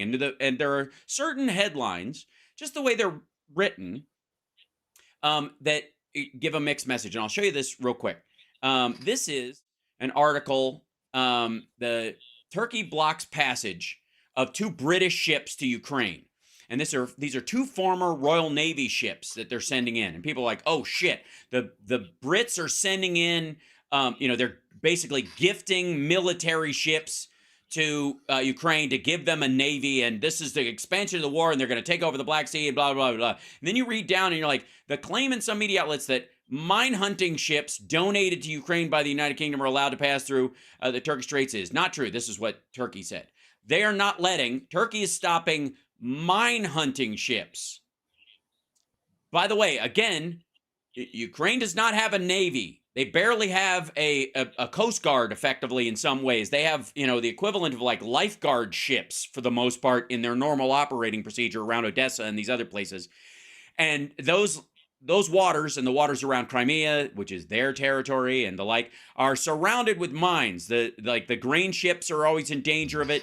And so the idea that you would clear, and they, some of them are tethered, most of them are tethered, but some of them drift, and the Russians don't give a rat's ass.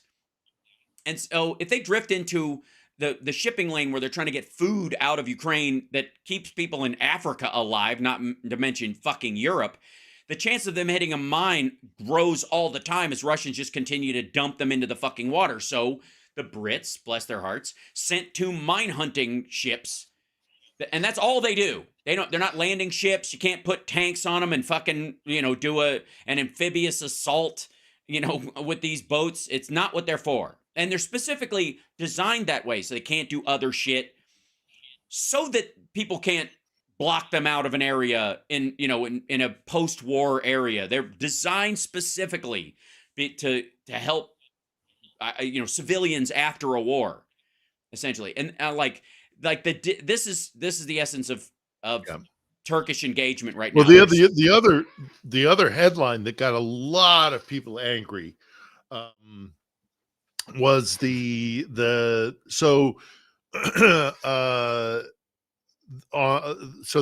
Ukrainians sink the amphibious landing vehicle vessel in Feodosia. We get a cascade of a massive attack, largest missile attack of the war on the 29th. Right. In response, well, now we don't know if it was, but the day after the attack of the 29th onto Ukraine, there were missiles over the skies of Belgorod. Inside Russia, and it's widely accepted that it was Ukrainians, although I have yet to see any proof. But regardless, the Russians went absolutely crazy. They called a special meeting of the UN Security Council. They went, oh gosh, how horrible. And then we got the massive, it was the massive attack of yesterday. And the headline in the New York Times was Russia retaliates on Ukraine for the Belgorod attack. And people were like, retaliates? Man, this entire war has been Russian aggression. Right. Russia is not retaliating against a Ukrainian attack. They're being retaliated against. That's Ukrainian defense. Yeah. You don't and by the way, no invader gets to retaliate or even use the phrase retaliate in regard to how people react to their invasion. Yeah. And it's just the fucking nerve of that idea. And again, when the Russians have tens of thousands of Ukrainian children, the Belgorod, yeah. Oh yeah. I mean, the Belgorod attack has been interesting. I'm waiting for the dust to settle to get some clarity on what happened exactly there. But man, did that have an effect the Russians went totally nuts. Again, as I say, at the special session of the UN Security Council, it was just ridiculous. You're blowing apart cities since the beginning of this war, this full-scale invasion. Ukraine retaliates with a strike, which, by the way, for all we know, it's pretty much determined at this point that there was some debris that fell on a Christmas market, and the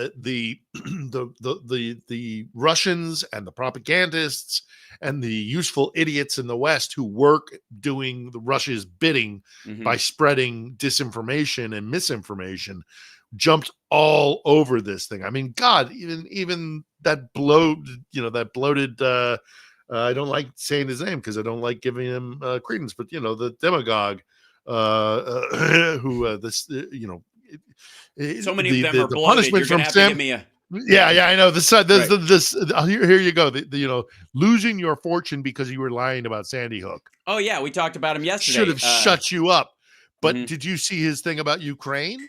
No. And it was like, how are you? Well, he went out and did this whole thing about how Ukraine is now just as guilty as Russia, and it's Ukraine that is killing civilians, not Russians and Ukrainians who are targeting. Because look at Belgorod.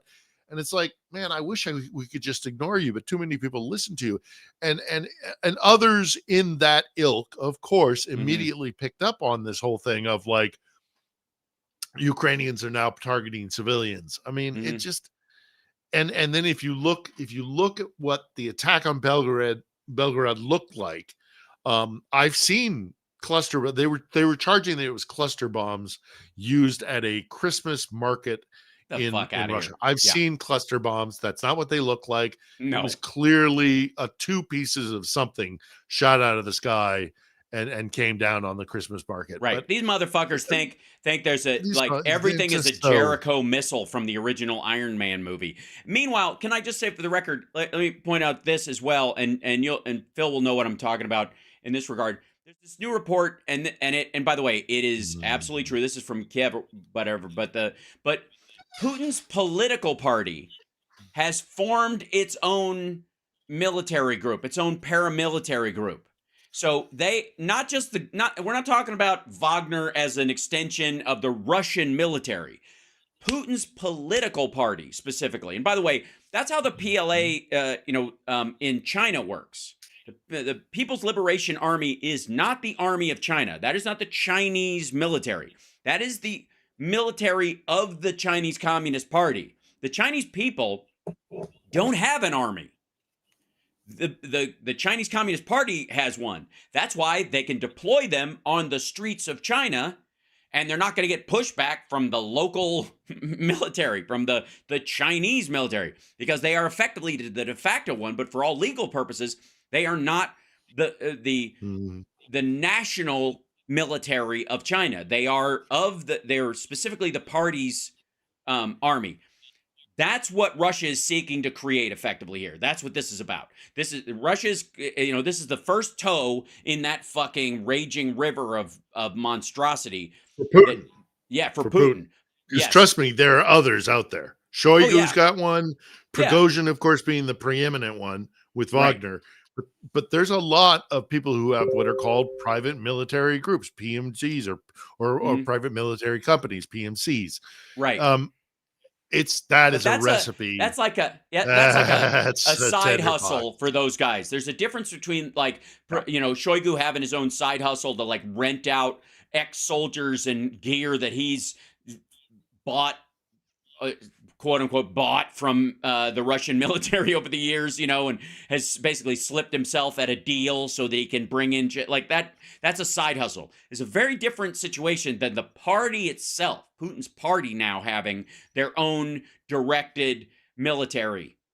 Somebody saying including the U.S. No, the U.S. does not have that. The U.S. does not have. We hire contractors, but they are not part of the government. We don't directly create them. They exist on their own, and we have no direct control over them. We have the U.S. military, which is to protect the Constitution and the civilians of the United States. That is their mandate. It's why we can't use them on the streets of America. It's why you can't deploy military members, actual active military on the streets of America. That's why we have a National Guard, which is a separate thing run by the states. There's a whole bunch of lines in between this because we're aware of how fucked up this gets and how quickly. Basically, Russia has looked at China and gone, I want a slice of that pie. And that's what's happening. That's what this is. And that's really scary shit. Blackwater is not, Blackwater is contracted by the U.S. for some things, or used to be. Now it's called Xi, interestingly enough. I don't know. They all put an X on the front of their name, don't they? And they all name themselves after Putin. It's very odd. After Xi Jinping. It's very odd. But anyway, so he started this shit just recently or whatever, or at least announced it. It may have been going on longer. But they're calling it Hispaniola, which I find particularly curious. Historically, ethnically, racially. Why is it scary, Howland? For whom is it scary? It's scary because there's a Russian Federation right now. And currently the Russian military, like other democratic militaries of the world, they are technically aligned with the nation state and the people of the country. And so therefore they fight for the people of the country. When the party has their own, and they, Putin, for all practical purposes, somebody in the chat has it, Uh, if Putin has the power to shut down the Russian military and replace it with the party's military, like that, and then you have a PLA situation. And Where they also act as his Praetorian Guard. mhm, So, if another faction, here's what I have been mhm, saying I am deeply concerned about when it comes to Russia, mhm, is that Vladimir Putin has created a system of governance in which he is the center of gravity. mhm, And it's vertical, but he's the center of gravity.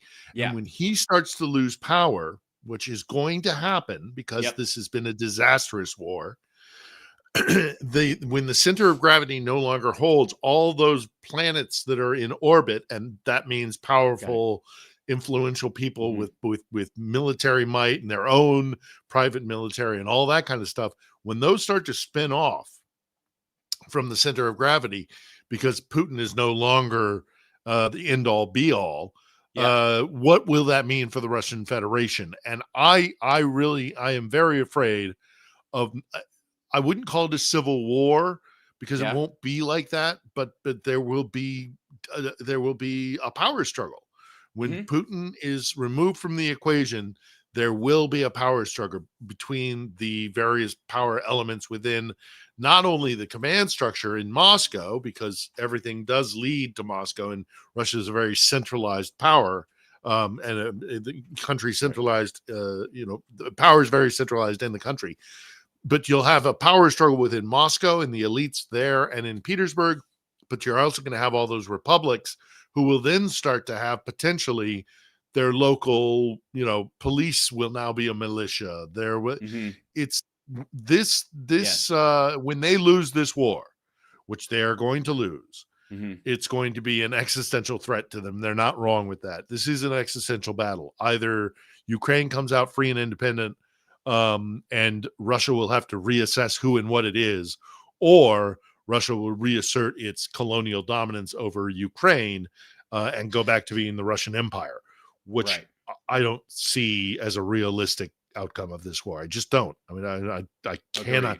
agreed, I mean, even if they lost this war, even if they lose this war conventionally, uh-huh, there'll still be an insurgency. Even if they lose the territory that connects, mainland Russia to Crimea, and keep their strategic interests in the Crimean Peninsula alive, um, there's still there's still going to be such tension between Ukraine and Russia that there's going to be a mass military buildup. yeah, It Russia can't leave Ukraine well enough alone, and yeah, Russia and Ukraine compromised by the loss of its strategic territory in its east, um, is unacceptable either, because it'll just whet the appetite for Moscow, and they'll come back for more.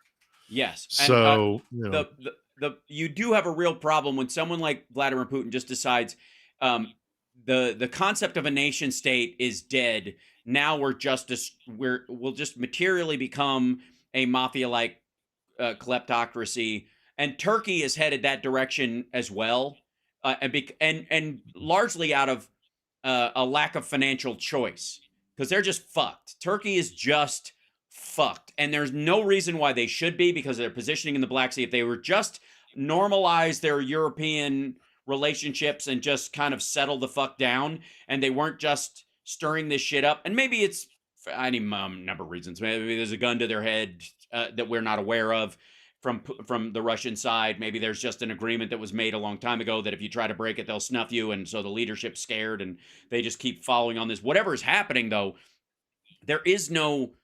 Um, they are in a mess of their own making in that regard, whether by choice or by cajoling or extortion.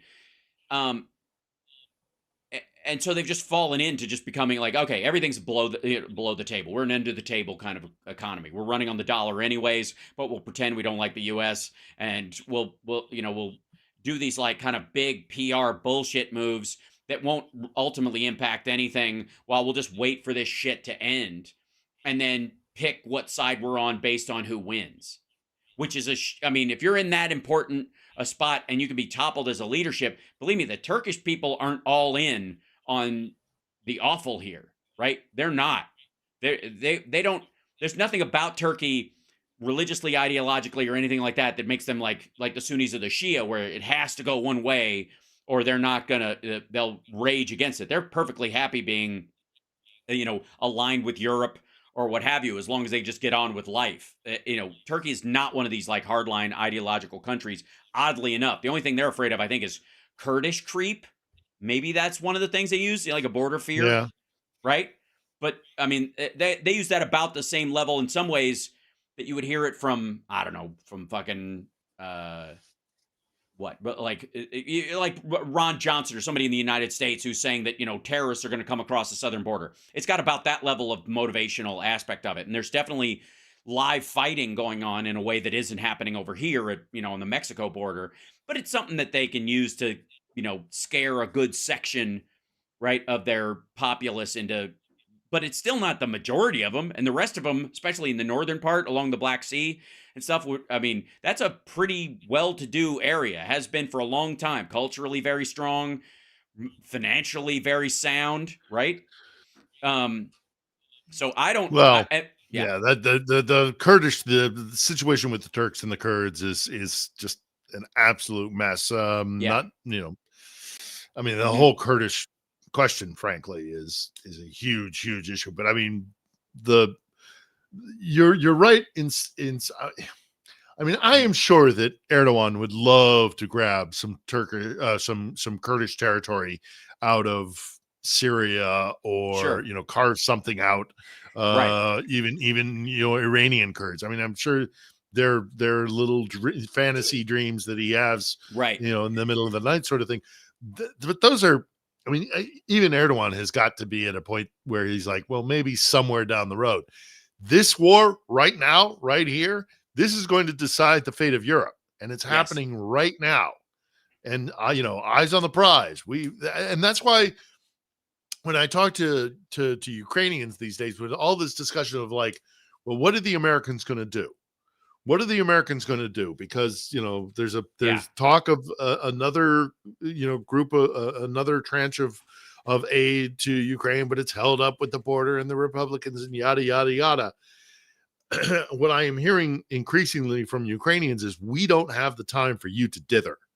yeah, You don't, I mean, especially when it comes to like air defenses. We began this conversation talking about, I mean, we just went through hmm 2 massive days of air attack, and it is terrible. And God forbid it gets worse. And the air defenses are diminished because the Republicans are screwing around on the Hill over a fight at the border. right, Lots of Ukrainians are going to die, and don't think Ukrainians aren't going to remember. hmm So we got to pick up the pace here a little bit yeah, with sure, deciding what it is we do. yeah, And then of course when it comes to the presidential election at the end of the year, you and I both are of the same opinion yeah, that we are not going to have a second Trump administration. no, And even if we did, so many things can be put in line for support to Ukraine to be yeah. irreversible. Um, Well, and they that know I this. still Look, think you want to know? I still think Here's Let me show we you got it. exactly If we why. Let me show you exactly why Trump and the Republicans want to be in charge in 2025. This is because again, Trump, his entire 4 years in office, besides even COVID, were a fucking waste of time. They were a standard run of the mill Republican for all practical purposes. Aside from the kind of grossness with which he did things, they differed almost in no way from how Cheney would have run things. I'm dead serious. Like if Dick Cheney was in charge, if Dick Cheney had run for office and had beat Obama or some shit in some alternate universe and had bounced, into and being a one-term president, he'd have the same tax cuts, the same Muslim ban. He just wouldn't have called it gross shit. They still would have done their sort of, right-wing neo-Christic culture war shit to keep those voters in line.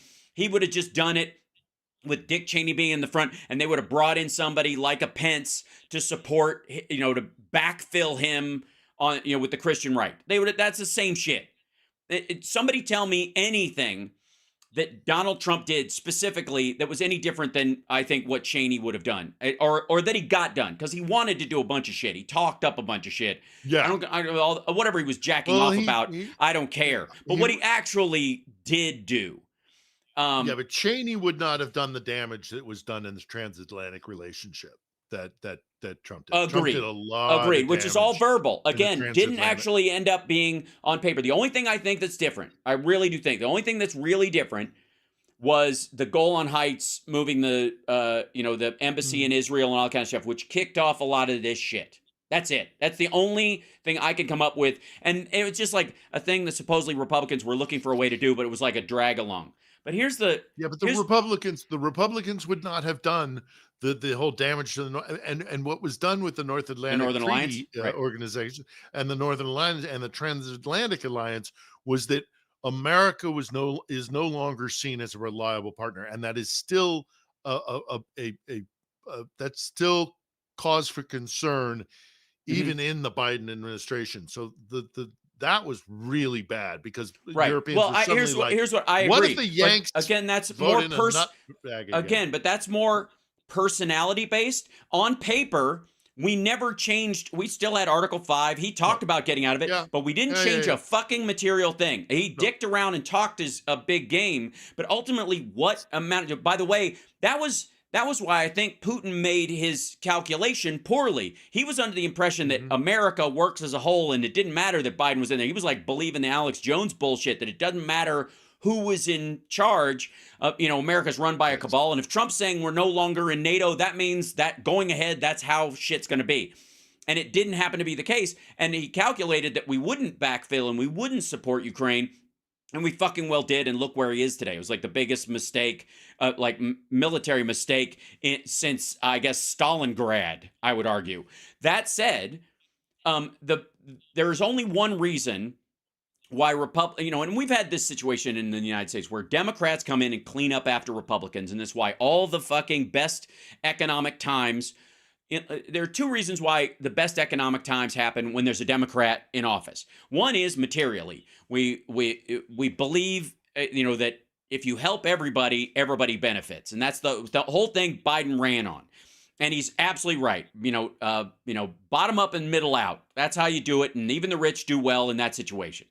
And every time we get a Republican in there, it's like, nope, we just need to shrink the government down so that Vladimir Putin can fucking drown it in a bathtub. Every time we do that, the regulations go out the window, that we have a major economic dive or we lose some sort of strategic thing in the Middle East and it becomes an oil spike, and then that collapse causes a cascading economic crash in the United States. Happens every fucking time. And then a Democrat comes in, cleans up the fucking mess, like Bill Clinton for 8 years. Then we have a surplus, hands it off to fucking George Bush, who flushes it down the toilet, crashes it at the end of his 8 years. Obama builds it back the fuck up, starts it moving in the right direction. Trump comes in, does 8 years of Bush damage in 4 fucking years because he, any number, we've covered them multiple times. And then Biden gets back in and goes, fuck, all right. And even Democrats have gotten so good at rebuilding after these motherfuckers that it's not even work anymore. Now, even Republicans know it. Like, we got to pass an infrastructure bill. This is just fucked up. This is the only way we're going to stabilize the Midwest and all these other things. We need some, jobs that are reliable, and we got so much rebuilding to do. Fucking, let's pass an infrastructure bill. That'll seed the money, and then other governments will do it, or other, local governments and companies will do it, and off we go. And we've cleaned up that mess. It happened so fucking fast that Biden is overseeing the best economy the United States has ever fucking seen, in spite of, again, people not solving for X and inviting COVID. And this is how I want, I gotta, before we get to the end of the show. He pulled back the alliance. That's right. He rallied the alliance, and the only people they're worried about is because if Trump gets back in, then we're in trouble. That's what they think. The Americans are on but not because of Biden. It was also a shock to the system of the relationship, because the Europeans never thought that the Americans were as crazy to elect a clearly incompetent boob and a stooge for the Russians as Donald Trump. And that was a shock to the Europeans. That's like, the that's Europeans our have always fucking kind of job. like, Right. They're like, we elect the yeah, Boris yeah. Johnsons We do and the fucking Berlusconi's. we're supposed to have the exactly. nutcases. What do you guys? Right. We've got Greece and Italy and all the crazy. Right. No, Get your we're shit the together. ones that do the nutty stuff. So it was a shock to the system for the Europeans, and that is not going to go away. By the way, no, that is a lasting piece. Well, until Trump goes away, because it's really about this next election. Once it passes, it was a big deal. They're like, are Americans really that crazy? And that's going to take some time. I don't think it's. I think it will heal. I think that will. I agree. From a European perspective. Yeah. Eventually, if we can maintain a path back to normalcy, Mm-hmm. which I think we will do, the Europeans will go, okay, it was a fluke, and they're back to teasing us about being fat and loving cheeseburgers too much, or silly dance or whatever the Europeans like to make fun of us about. They won't be worried about who's in the White House. Yeah, it's not going to work. And I'm sure that we can get there.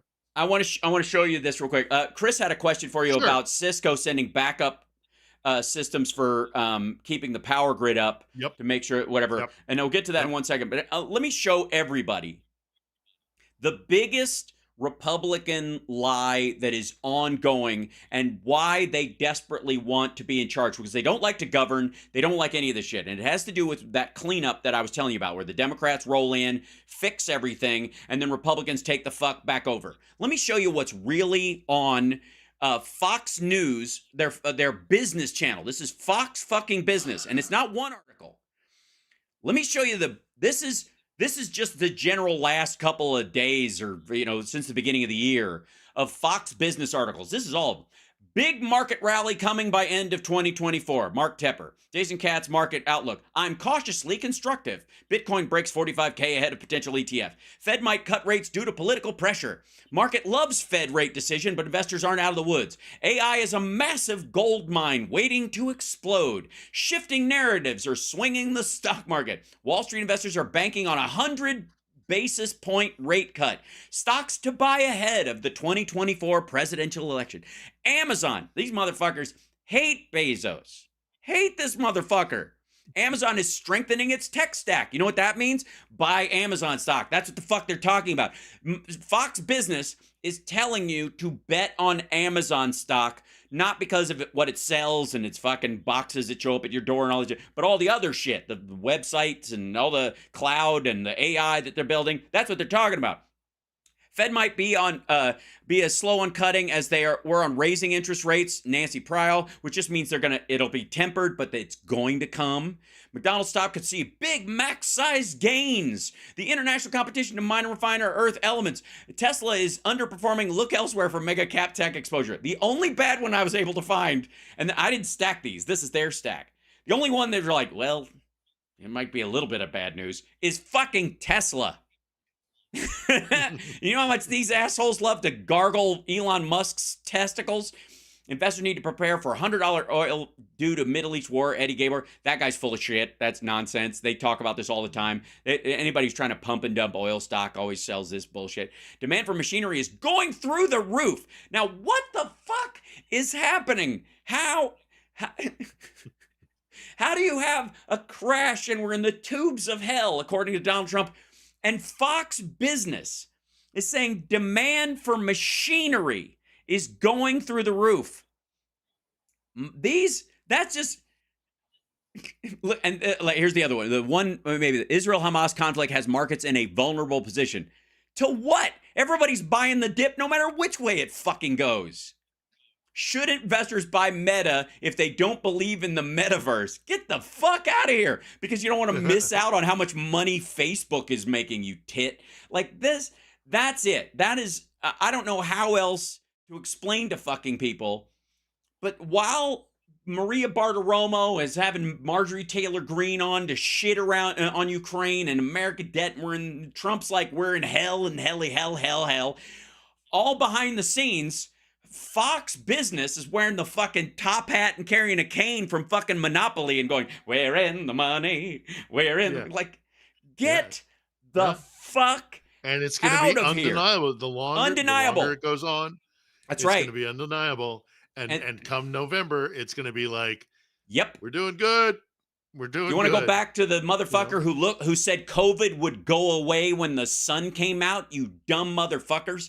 You want to go with the dude who was like, I don't know, stick a light bulb up your ass and drink some bleach. You'll be fine. or Shake it off. or the Vladimir guy Putin whose is a good guy. Yeah. inauguration speech was about how fucked up this country was and how Right. screwed up, and it's just terrible, this country.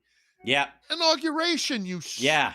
Yeah. I mean, so the most unpatriotic fucking like inauguration speech in American fucking we're history. fucked.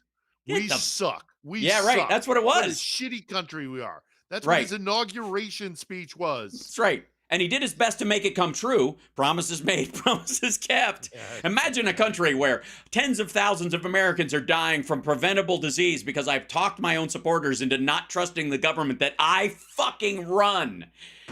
Anyways, Phil, we're at the end of the show, and I appreciate you, brother. We'll get to that Cisco question on Saturday. Sure. And we'll have you on then. Sure. Please be safe. Short answer is any redundancy in is good.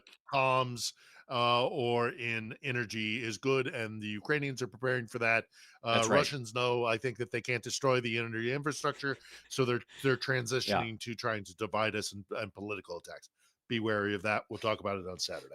Absolutely. Thank you, brother. Be safe. Take care of yourself, and as we'll best be as I can, because we're all your mother now. We Ukraine, all, but everybody in Ukraine is at risk. This is why, by the way, last thing, very, very last thing. If you got to run, I apologize, but that's just okay. Last thing. Call your representatives. Yeah. Please call you now more than ever. I have never made this a request because I believe that people should be self-motivated to do this. Mm-hmm. But we are in such a situation here in Ukraine, and unless those guys on the Hill stop fucking around, it's going to get worse, and it just means more Ukrainians are going to die. I know the way this war is going to go. I know that victory is an inevitability for Ukraine. I know that Russia is screwed, but right now, in this winter, right now with the supplies that we desperately need that are being held hostage by Republicans because of their bullshit on the border, call your representatives. Tell them to stop fucking around and to put in a Ukrainian spending bill and pass it. That's right.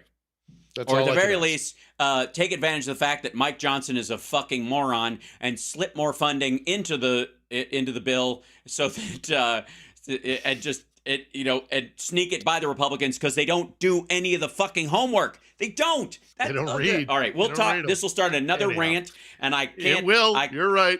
Every See you on Saturday. Please, time. I am serious. I can't start ranting this late in the goddamn game. Right. Gotta go. Call All your right. representatives. Appreciate you, brother. It's really important. All right, man. Right back at you. We'll see you. Cheers. Ladies and gentlemen, there he goes. God damn it. I've got to start another rant, and I'll be here all goddamn day. I'm all right. Just like I get fucking wound up. Can you blame me? This is what happens when you pay attention. Son of a bitch. Anyways, I want to thank the Instagram folks for joining. Sorry, 1 second. Rant's over. Can't just rant randomly. You don't want to prematurely rant. Yeah.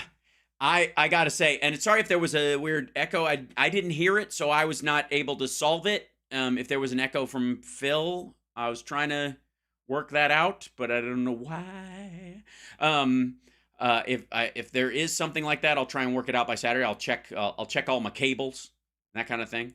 But thanks, Mike. Oh, by the way, hit the like the stream, all that kind of stuff. Appreciate you guys. Gotta run. I'll have this afternoon show at our regular time. We got lots to cover, certainly. And if I may, let me ask you again, patreon.com/HalSparks. Think about becoming a Patreon supporter. You can support the whole year in one fell swoop, or you can join monthly and then go 3 months in, fuck this dude and split. That's up to you. But if you like what I do and you're like, you know what? I got the work this dude puts in. It's worth $10 a month. I don't know, or whatever, or more, or $5. I don't know. Think about it. If it's too much and if you can't support the show in any way, and this makes you nervous, this little Venmo thing, and you're like, I can't give money, whatever. Let me tell you this. Let me come closer. especially you. If you can't afford to do anything and money's tight, you have all this, let me tell you something. Don't. When I talk about that shit, I'm talking to other people. This show is for you. And the people that do support the show and are Patreon supporters or Venmo or Super Chat, those people are making the show happen for you so that I can keep doing it and I can feed myself and all that kind of stuff. I don't want you to worry about it because it's you that needs it. And just be grateful to them who do it. So just when you see somebody Super Chat or they say they're a Patreon or something, just give them a little applause in the chat room or something like that. You know what I mean?